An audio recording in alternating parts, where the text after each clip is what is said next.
የጠባኸው ይመስልሃል?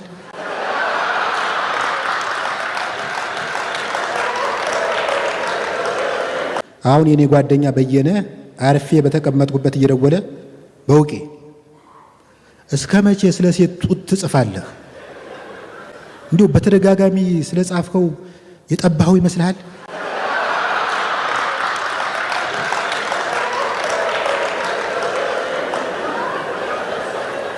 መቼ ነው ለነ አጅሬ የብዕርህን ጉልበት የምታሳያቸው?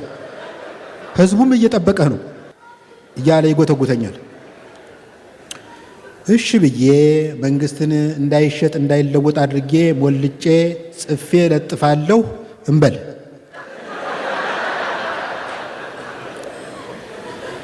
በማግስቱ እና አጅሬ ከቀበና ብድግ አድርገው አዋሽ አርባ ይመድቡኛል።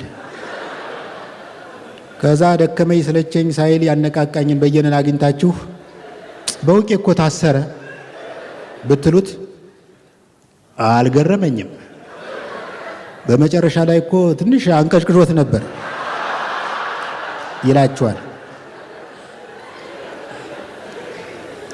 እንዲህ አይነት ሰዎች ባሉበት ዘመን አጭበርባሪዎችና ሌቦች እንጂ ጀግኖች ሊወለዱ አይችልም።